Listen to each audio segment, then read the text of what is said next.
milliards 100 jox ko Sonacos ñu ngi continuer ci rythme boobu pour appuyer 450 000 tonnes yi fan la jóge ba ma demee maa ne comme commercialisation bi yéex na les gens avaient pollué en disant qu'on a interdit l'exportation. On n'a jamais interdit l'exportation. On a mis une taxe à l'export de 40 francs sur le kilo. Mu andi woon jiixi jaaxa. Ça aussi on le fait pour protéger un peu et le producteur nga xam ne moo ne ci naaj bi di sonn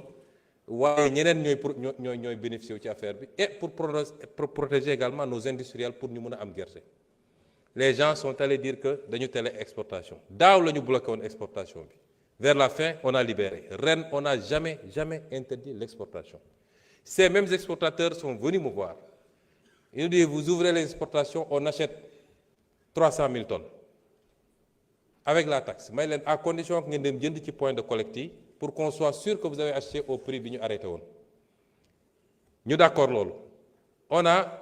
enlevé la taxe de 40 francs loolu la ñu ma demandé woon j'enlève la taxe de 40 francs ils ont pris l'engagement d'acheter 300 000 tonnes au jour d'aujourd'hui ils ont acheté 5 000 tonnes 5 000 tonnes la ñu jëndagum qu'à cela ne tienne j'ai dit à la Sonacos est-ce que am nga capacité stocker 450 000 tonnes mu ne ma effectivement ma ne ko été stock de tourteaux et cetera du poser problème ñu non am nañu capacité bi j'ai appelé le ministre des Finances j'ai dit trouver l'argent Sonacos jënd pour que gerte gi jóge ci loxo baykat yi Sonacos moom mun na stocker mu xaar même su dee 100 000 tonnes rek la mun a triturer na triturer loolu quand les gens viendront pour acheter notamment les opérateurs étrangers d'une nationalité que vous connaissez bu ñëwee Sonacos mun na leen jaay parce qu'il faut qu'on replace la Sonacos au cœur de la politique arachidière au Sénégal c'est pourquoi on est en train de renouveler les outils de production dundalaat Sonacos yi ci Sénégal yépp mu créer emploi ñu fexe ba am diwlin bi fii parce que l'une des meilleures huiles de cuisson longue ñëpp xam nañ c'est l'huile d'arachide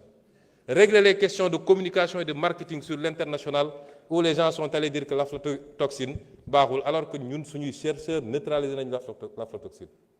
c'est ça la politique que nous voulons nous avons une vision xam nañ fi ñu bëgg a jëm yàlla xam na ni bu ngeen ñu fi bàyyoon 74% de taux d'endettement heure bi décollé nañ bu yàgg vision mooy jiitu action ñun xam nañ fi ñu bëgg a jëm donc malgré tout on est en train de renouveler les lignes wax naa la ni fii Ziguinchor dinañu renouveler ligne bi toutes les machines ont été commandées et ça va passer de 200 000 tonnes jour à 500 000 tonnes jour à triturer Kaolack dinañ ko renouveler ça va passer de 400 000 tonnes de 400 tonnes du moins à 1000 tonnes Ziguinchor ça passe de 200 tonnes à 500 tonnes la ñuy jëlee foofu ci machine parce que Diourbel actuellement décortiquage rek lay def on retape Diourbel mu démarrer moom it avec une production attendue de 250 tonnes jour et on va continuer cette logique nee naa la en moins d'1 an Louga Ziguinchor Kaolack yow yëpp arrêté woon na bu yàgg 2 ans ngeen tëj ko en moins d'1 an démarré nañ tey mi ngi trituré nga jël dinañu tabax aussi on va construire un centre à Médina Yoro Foulah boo xam ne comme c'est devenu un grand bastion foofu nañ fa mën a triturer defar gerte gi également kon ñun xam nañ fi ñu jëm mais nous avons décidé d'impulser la nouvelle politique agricole j'ai réuni les équipes liggéey na ak ñoom ministre de l'agriculture ministre du commerce ministre des finances ministre de l'économie sur les questions de financement la subvention les subventions le foncier parce que si on ne fait pas de réforme foncière ça va être très difficile d'avoir une agriculture qui mënuma ko développer parce que li ma dese bëriwul la Sonacos en tant que pilier industriel mais les privés également les COPEOL ak yooyu y en a à boire et à manger ak les phosphates engrais et c'est pourquoi bokk na ci suñuy xeex yu rëy ma wax ko fii et je veux que les Sénégalais le comprennent on va reprendre en main notre phosphate et notre industrie phosphatière parce que conditions yi ñu ko joxe woon ñëpp xam nañ ni baaxul le Sénégal a été grugé et sur de 1998 à maintenant on a perdu plus de 700 et quelques milliards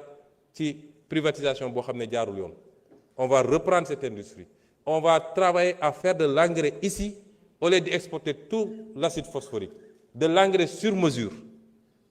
liggéey ko pour notre production nationale, mais aller à la conquête du marché sous-régional. C'est ce qu'on va faire aujourd'hui avec le phosphate. C'est différent de ce qui a été fait jusqu'à présent. 2 ou 3 régimes, 2 régimes particulièrement romb nañu jël phosphate bi jox ko ci conditions yi kenn xamul gars yi di jël acide phosphorique bi di yóbbu suñuy béykat amuñu engrais. Nous consommons 15 tonnes d'engrais à l'hectare, là où la moyenne mondiale est à 140 tonnes à l'hectare. Comment voulez-vous qu'on ait les rendements qu'il faut? Te engrais baa ngi fii ñun am nañu engrais tey yàlla may ñu gaz. bi ma demee visiter OCP ils m'ont dit yéen da ngeen am lu ñu amul ñun phosphate rek la ñu am yéen am ngeen phosphate am gaz ba ci batterie électrique yi nga xam ne ñetti composantes ñoo koy def yéen am ngeen ñaari am ngeen phosphate am ngeen gaz. On a une vision xam nañ fi ñu bëgg a jëm et ça patriotisme souveraineté moo koy lal. nee naa la bu ngeen ñu fi bàyyi waloon 80% sax baax na. Commercialisation marketing bi les infrastructures et le partenariat donc foofu xam nañ fi ñu bëgg a jëm. laaj nañu fii léegi madame Aïssata Tall Sall honorable député am na ay laaj yu mu laaj dinaa ci tontu ñaar wala ñett mais madame l'honorable député defe naa fu ngeen musoon jaar ba ci parlement européen ne ay terroristes lañu ñun war ngeen fa jaaraat ne terroristes yi de ñoom laa jàkkaarlool Sénégal assemblée dóoruñu ma taaluñu ma tëjuñu ma kaso ndax bi ngeen koy wax yéen yow xam nga ni man duma terroriste te xam naa ko yéen a defoon une politique de répression que vous-même vous aviez exécutée sans état d'âme qui a valu énormément de dégâts à des jeunes citoyens sénégalais dont certains sont sortis avec des traumas. Aujourd'hui, si vous vous érigez en chantre de défense de je ne sais quelle cause, je crois que démb soriwul. Monde rural bi ngay défendre wax naa la une déclinaison, une vision. am na lu ñu ciy liggéey. Nous sommes très proches de ce monde rural. Je vous ai dit, on est à notre 2e campagne, nañ dem 3e, 4e campagne, vous verrez ce qu'on va faire avec ce monde rural-là. Sans compter le volet élevage bi nga xam ne la ñu àndeegum rek pour renforcer le cheptel et le bonifier ñoom ñëpp gis nañ ko ci diir bu gàtt. kon liggéey bi ñu ngi ci. Il faut pas essayer de récupérer des causes yoo xam ne si les gens sont dans cet état responsabilité bi yéen la. dañuy wax mbirum lan moo changé ci diggante bi ba tey mbirum ñaari tur yi la fa doon am amu fi. fii yàgg dañ fay jàpp nit mais bu ñu defee pression politique ngeen bàyyilu leen tey pression mënul am nun kenn duñu woo di ñu wax lu jëm ci loolu du fii du niveau international. Qu'est-ce qui a changé? Alors vous avez parlé du dialogue. Dialogue ñun musuñu am rupture de dialogue avec qui que ce soit, surtout pas avec les étudiants. Dialogue yaa ngi am ministre baa ngi convoqué mi ngi recevoir mi ngi wax nee nga dañu ubbiwaat université bi mais xanaa da nga lire communiqué bi université bi ubbi nañ ko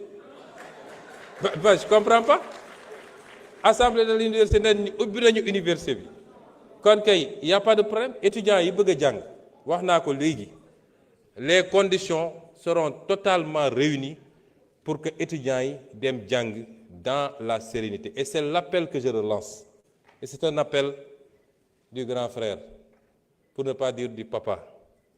ndax man école publique bu yàqoo ma yàqule keroog dama génn gis sama doom ci kër ma ne ko looy def fii mu ne ma non dañoo grève quoi ma ne ko ban grève mu ne ma solidarité ak université ma ne ko yow léegi sa baay ngay xeexal doo dem jàngi.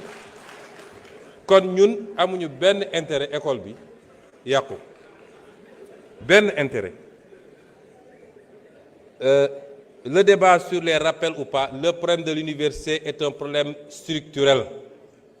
Il faut ñu d'accord ni université il faut ñu réformer ko il faut ñu stabiliser ko.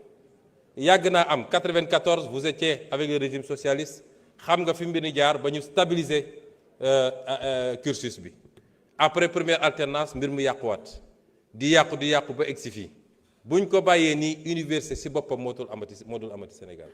Il faut qu'on fasse les réformes qu'il faut sans brutalité dans le dialogue et les échanges. li am ñëpp am nañ ci responsabilité yéen a fi tëj université bi 1 an loolu dafa impacté ba léegi 1 an yéen a ko tëj université bi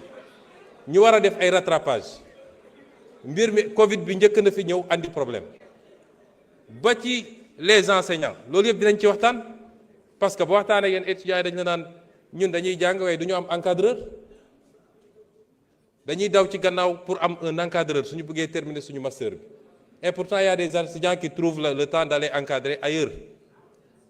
ñëpp dañuy toog ñu waxtaan ñu teg réew mi ci yoon réew dañ koy teg ci yoon ñu xam ni nii lay doxee te nguur goo xam ne lu yëngatu nga daw doo mës a defar réew doo teg réew mi ci yoon bi waaye nguur googu il faut moom ci boppam mu njëkk a góorgóorlu pour les bourses de sécurité familiale je crois que sur le budget 2026 35 milliards ont été inscrits d'ici la RFR d'autres crédits vont être inscrits du moins nous sommes sur la route de ramener la bourse. L'audit dira ce que vous aviez fait de la bourse, en tout cas le régime passé, c'était devenu une succursale politique pour caser des trucs. Pour conclure, Monsieur le Président, je voudrais lancer un appel au peuple sénégalais. Nous sommes dans un monde à la croisée de chamboulements majeurs. yàgg naa leen wax li borom xam-xam yi ci science politique di wax le piège de Thucydide mooy àdduna day dox étape bu nekk am ay changements. tey am na ay blocs yuy constitué wu am puissance bu mag bi fi newoon te àdduna